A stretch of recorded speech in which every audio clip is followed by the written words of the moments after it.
We fall ill के video का second part. और इस वीडियो से हम लोग स्टार्ट करने वाले हैं पार्ट 2। और ये चैप्टर आपको बहुत जल्दी पूरा कंप्लीट मिलेगा। प्लेलिस्ट की लिंक भी आपको मिल जाएगी डिस्क्रिप्शन बॉक्स में। तो हम लोग बिना कोई टाइम वेस्ट किए स्टार्ट करते हैं। और सबसे पहले आज का टॉपिक है जो हमने लास्ट वीडियो में जहाँ पे एंड किया था, हम वहीं से बिगिन कर रहे हैं। और यहाँ पे हम बात कर रहे हैं इन्फेक्शियस डिजीज की और नॉन इन्फेक्शियस डिजीज की। अगर हम इसको और डिटेल में समझे तो इनको हम कंटेजियस डिजीज भी बोलते हैं और इनको हम नॉन कंटेजियस डिजीज भी बोलते हैं। So an infectious disease can be transmitted from one person to another। मतलब जो डिजीजेस जैसे हमारा था कोविड-19, जो डिजीज कॉन्टैक्ट में आके ट्रांसमिट हो जाते हैं उनको हम बोलते हैं इन्फेक्शियस डिजीज।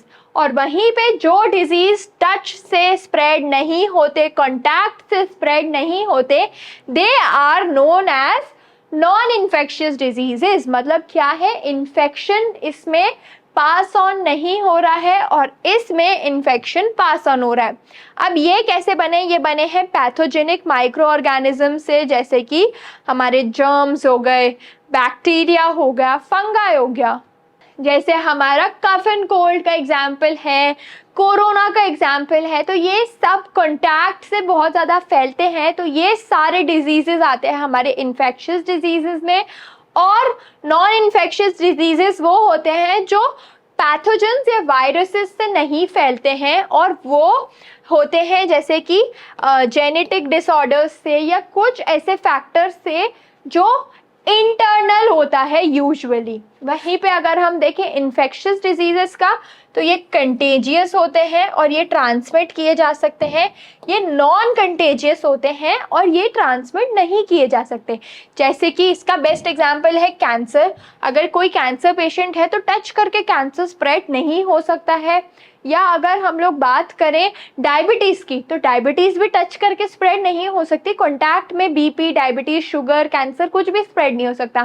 बट वहीं पे कोविड-19 कितना हाइप टॉपिक है ये। कोविड-19 हम लोग उस इंसान से बिल्कुल दूर क्वारंटाइन में रिश्ता ही खत्म करके बैठ गए थे कि नहीं इसको टच करो, भले वो हमारे मम्मी पापा जो भी हो, एकदम दूर होके बैठ गए थे कि नहीं भैया इनको तो टच करोगे तो हमें भी क्वारंटाइन होना पड़ेगा।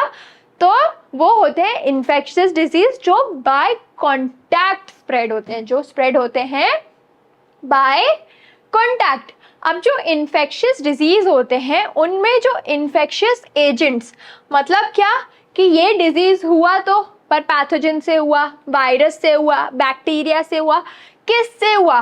तो अलग अलग कॉजेज हैं जो इन्फेक्शियस डिजीज कॉज, मतलब जिनकी वजह से इन्फेक्शियस डिजीज होते हैं।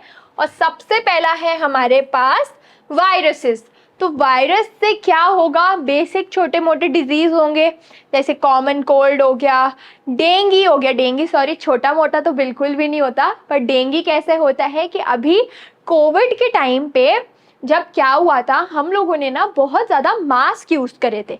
तो हम लोगों के स्नीज हो गई तो वो सब जाके मास्क में गिरी थी। अब वो मास्क जब हमने डिस्पोज कर दिए थे तो जो हमारी हाउस फ्लाइज होती हैं या जो हमारी फ्लाइज होती हैं वो एजेंट्स बन गई थी इन डिजीजेस को ट्रांसमिट करने में। मतलब वो पूरे वेस्ट पर बैठ के वापस आके हमारे ऊपर, हमारे मे बी फूड में कहीं बैठी हो या हमारे तक उनने वो कहीं वायरस स्प्रेड कर दिया हो। तो डेंगी कोविड के बाद एकदम से इंक्रीज हो गया था 2021 में। एंड मेरे को भी for the same reason dengue हुआ था, क्योंकि हम लोगों ने मास्क और बहुत ज़्यादा मेडिकल वेस्ट डिस्पोज कर दिया था। तो नॉर्मल एनिमल्स से या नॉर्मल सब्सटेंसेस से वायरस स्प्रेड हुआ, जिसकी वजह से ये कम्युनिकेबल डिजीजेस इंक्रीज हुए।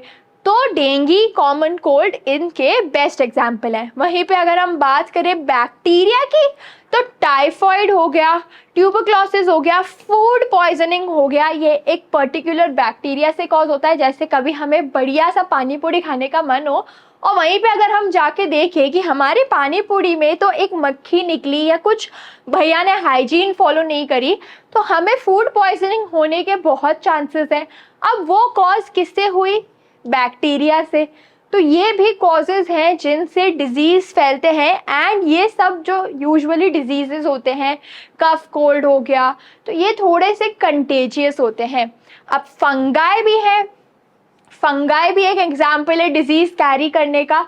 तो हम लोगों ने ना टीवी में ऐड बहुत बार देखी होगी रिनगार्ड की, कि यहाँ पे उनको कुछ हो जाता है ऐसे सर्कल टाइप का। तो फंगाई से हमें स्किन डिजीजेस होते हैं जैसे कि रिंगवर्म। तो ये वाले सब जो डिजीजेस हैं ये फंगाई से कॉज होते हैं, जिसमें हम हिंदी में बोलते नहीं है, कभी मम्मा कोई प्यूरी बना के रखे तो उसमें मम्मा बोलती है ना फफूंद लग गई या कुछ ऐसा हो गया। तो ये सब चीजें जो हमें देखने को मिलते हैं ये फंगाई वाली यूजुअली स्किन पे होते हैं हमारे, और इसका बेस्ट एग्जाम्पल है रिंगवर्म।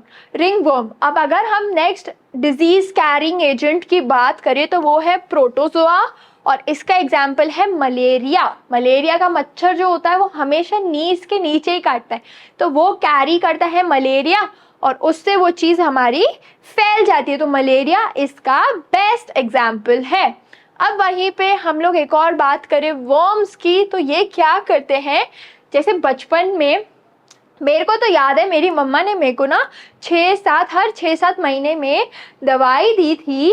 कीड़े की पेट में कीड़े हो जाते हैं, पेट में वर्म्स हो जाते हैं, तो उसकी दवाई अभी भी बच्चों को देते हैं। तो ये जो डिजीज होता है ये इंटेस्टाइनल वर्म्स क्रिएट कर देता है, और बहुत बार हमारे एक्सक्रीशन में अगर हम दवाई खाते हैं तो बहुत बार हमारे एक्सक्रीशन में भी फिर वो चीज़ निकलती है, फिर जो वो वर्म्स हैं वो निकलते हैं। एंड इस सिचुएशन में इंसान बहुत ज़्यादा पतला भी हो जाता है।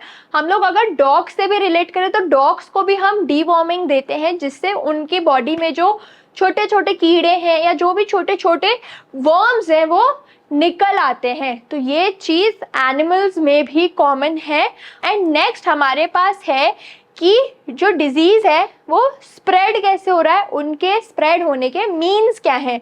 सो डायरेक्ट ट्रांसमिशन एक है कि डायरेक्टली ट्रांसमिट होकर, डायरेक्टली कॉन्टैक्ट होकर डिजीज स्प्रेड हो गया। जैसे for example pathogens are transmitted directly from infected person to a healthy person. तो पैथोजेंस की डेफिनेशन क्या है कि डिजीज कॉजिंग जर्म्स। पैथोजेंस को हम बोलते हैं डिजीज कॉजिंग जर्म्स। तो जब ये डिजीज कॉजिंग जर्म्स एक हेल्दी पर्सन को टच करेंगे, एक इन्फेक्टेड पर्सन से डायरेक्ट कांटेक्ट में, तो वो इंसान बेचारा जो हेल्दी था, जो जीवन में सुखी था, उसकी भी तबीयत खराब हो जाएगी। तभी मेरे घर में या मैंने बहुत लोगों को भी देखा है कि अगर भले मम्मी की तबीयत खराब हो तो मम्मी भी सेम ब्लैंकेट शेयर करने नहीं देती है, या मम्मी बोलती है कि दूसरा हैंकी लो, मेरा हैंकी मत टच करो, क्योंकि पैथोजन स्प्रेड होने का रेट बहुत ज़्यादा हाई होता है इस टाइम पर। अब कॉन्टैक्ट विथ इन्फेक्टेड पर्सन, तो अगर जिस इंसान को कुछ डिजीज़ है हमने उनको टच कर लिया तो वो ट्रांसमिट हो जाएगा और इजीली, क्योंकि एक मीडियम मिल जाएगा, एक डायरेक्ट कॉन्टैक्ट मिल जाएगा उनको। So when an infected person comes in contact with a healthy person, example handshake, hugs, wrestling. तो सेम चीज़ कोविड में हुई थी, हम लोग दूर से हैंडशेक करते थे, वर्चुअल हग्स करते थे, ये सब चीज़ें बहुत ज़्यादा कॉमन हो गई थी क्योंकि हमें इन्फेक्शन का रिस्क इंक्रीज नहीं करना था। So when an infected person exchanges fluids with a healthy person, तो यूजुअली स्ट्रॉ या झूठा पानी हम किसी का पी ले तो तब भी एक मीडियम होता है चीज़ें ट्रांसमिट होने का। नेक्स्ट हमने सबसे पहले पढ़ा डायरेक्ट ट्रांसमिशन, अब हमारे पास है ड्रॉपलेट ट्रांसमिशन। तो ड्रॉपलेट ट्रांसमिशन क्या, कि droplets are spread during speaking and laughing. जैसे कभी कभी हम बहुत स्पीड में बोल रहे हैं, एक्साइट होके बोल रहे हैं, तो हमारे स्पिट कभी कभार छोटे मोटे ड्रॉपलेट्स इधर उधर रिलीज हो जाते हैं, तो वो भी एक मीडियम बन सकते हैं डिजीज को ट्रांसमिट करने का। तो तभी बोलते हैं ना कि व्हेन यू आर कॉफिंग तो अच्छे से अपना माउथ कवर करके कॉफ करो, या व्हेन यू आर स्नीजिंग अच्छे से अपना हैंड रख के कवर करो और अच्छे से क्लीन कर दो। फिर अगर कहीं पे भी ड्रॉपलेट आपको लग रहा है गिरा है, तो यूजुअली स्कूल्स में भी क्या है कि एक बच्चे की तबीयत खराब हुई, उनको कफ एंड कोल्ड हुआ, तो टीचर क्या करेगी, बोल देगी कि बेटा कोई बात नहीं, आप मत आओ स्कूल, आपकी तबीयत खराब है, आप तो ठीक हो जाओगे, पर फिर जो बाकी बच्चे क्लास में बीमार पड़ने स्टार्ट हो जाएंगे ना, एक एक एक एक वो चीज क्या होगी, रेप्लिकेट हो जाएगी। तो यहाँ पे ट्रांसमिशन हमें देखने को मिलता है ड्रॉपलेट से। कभी स्नीज करते टाइम ड्रॉपलेट हमारा रिलीज हो गया, या कभी हमारे माउथ से हम बोल रहे थे तो तब ड्रॉपलेट अगर निकल गया, कभी कभार हो जाता है, ऐसे कोई इंटेंशनली बिल्कुल भी नहीं करता है, कभी कभार it happens naturally. So droplets क्या करते हैं, ये ट्रैवल करते हैं थोड़ा डिस्टेंस फॉलोइंग में, मतलब अगर जैसे मैं यहाँ बोल रही हूँ और अगर मेरे माउथ से बोलते बोलते कोई ड्रॉपलेट निकला तो वो सीधा यहाँ नहीं गिरेगा, वो थोड़ा सा डिस्टेंस पे गिरेगा, थोड़ा सा जाके डिस्टेंस पे गिरेगा, और वहाँ पे वो चीज़ फिर इन्फेक्शन का एक फॉर्म ले लेगी, क्योंकि the next person who will touch it may be in risk. तो यहाँ से ये चीज़ इंक्रीज होती है। इसका बेस्ट एग्जाम्पल कोरोना वायरस का फिर अब हमारे पास है इनडायरेक्ट ट्रांसमिशन। इनडायरेक्ट ट्रांसमिशन मतलब क्या कि एयरबोर्न डिजीजेस जिसमें कांटेक्ट की नीड नहीं है, पर तो भी डिजीजेस हो जाते हैं। सो some infectious agents remain suspended in the air, thus contaminate the air। तो मतलब क्या कि कुछ ऐसे एजेंट्स हैं, कुछ ऐसे इन्फेक्शियस एजेंट्स हैं, ये क्या है, ये एयर में प्रेजेंट होते हैं। एयरबोर्न डिजीज है मतलब एयर में प्रेजेंट है, तभी बारिश के टाइम पे क्या होता है, बीमारियां बढ़ जाती हैं। बारिश के टाइम पे बहुत ज़्यादा हमें कफ कोल्ड के चांसेस इंक्रीज हो जाते हैं, क्योंकि एयरबोर्न डिजीजेस बढ़ जा रहे हैं। तो ये क्या करते हैं, ये एयर को कंटामिनेट कर देते हैं, मतलब एयर को पोल्यूट कर देते हैं। और जब कंटामिनेटेड एयर हम इनहेल करते हैं, क्या करा हमने, कंटामिनेटेड एयर हमने इनहेल करी। आप इनहेल तो करेंगे भाई, इंसान है, बिना ऑक्सीजन के कैसे रहे। तो जब हम वो चीज़ इनहेल करते हैं तब क्या होगा कि वो डिजीज स्प्रेड हो जाएगा। इसका एग्जाम्पल है मीजल्स, और patients are kept in isolated room. तो जब मीजल्स होता है तो उस पेशेंट को हम एक आइसोलेटेड रूम में रख देते हैं। बहुत सिंपल सा चैप्टर है, बहुत लॉजिकल चैप्टर है, एक दो टर्म्स से इधर उधर आपको समझनी है, रीडिंग बेस्ड चैप्टर है, बट यह है कि थोड़ा लेंदी एंड थ्योरी बेस्ड है। तो इसके आंसर्स लिखने की प्रैक्टिस ज़रूर से करना, क्वेश्चंस अटेम्प्ट ज़रूर करना आपके एनसीईआरटी के, ताकि आपको आंसर लिखना आए, आंसर का फ्लो बना रहे। अब हमारे पास है इनडायरेक्ट ट्रांसमिशन। सो इनडायरेक्ट ट्रांसमिशन क्या होता है कंटामिनेटेड ऑब्जेक्ट से। जैसे कि अगर एक इन्फेक्टेड पर्सन किसी ऑब्जेक्ट को टच करे तो वो ऑब्जेक्ट भी कंटामिनेटेड होगा। फॉर एग्जाम्पल, मेरे को कोल्ड है, मेरे को कफ है, मेरे को कोविड है, तो अगर मैंने ये पेन टच कर दी, कोविड में तो एग्जैक्टली यही हो रहा था ना कि अगर किसी इंसान को कोविड है तो वो बिल्कुल आइसोलेशन में है, उनका खाना भी डिस्पोजल में आ रहा है, उनकी प्लेट्स भी अलग हैं। तो वही चीज़ हो रही है कि वो यूटेंसिल या वो जो ऑब्जेक्ट वो टच करेंगे वो भी कंटामिनेट हो जाएगा, वो भी क्या हो जाएगा, उसमें भी डिजीज स्प्रेड हो जाएगा। जैसे पेन हो गई, पेन किसी की आप यूज़ करो जिसकी तबीयत ख़राब है, जिसके यूटेंसिल्स यूज़ करो, या टॉवेल या ब्लैंकेट शेयर करो, तो उससे भी एक मीडियम मिलता है डिजीज़ को स्प्रेड होने में। अब इसमें डॉक्टर्स क्या करते हैं कि जो हमारी सिरिंजेस होती हैं जिससे वो इंजेक्शंस लगाते हैं, तो कभी भी आपने नहीं देखा होगा कि सिरिंज रीयूज़ हो रही है, वो हमेशा सिरिंज को डिस्पोज ही कर देते हैं। तो ये थे इनडायरेक्ट ट्रांसमिशंस। एंड इसका एक और पार्ट है वेक्टर बोर्न डिजीजेस, जैसे कि अगर हमारे ब्लड सकिंग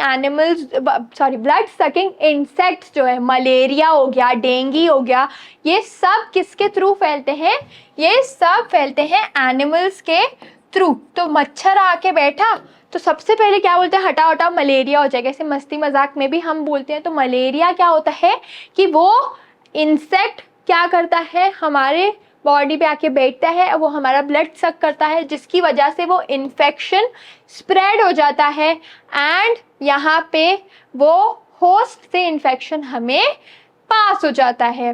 तो फूड एंड ड्रिंकिंग वाटर से भी कुछ इन्फेक्शंस हो सकते हैं, जो हम कंप्लीट करेंगे नेक्स्ट पार्ट में। यहाँ पे हमने 2 पार्ट्स कंप्लीट कर लिए इस चैप्टर के, एंड आपको 2 और पार्ट्स मिलेंगे जिसमें हम लोग बहुत अच्छे से चैप्टर को थरोली कंप्लीट करेंगे। So stay tuned and happy learning.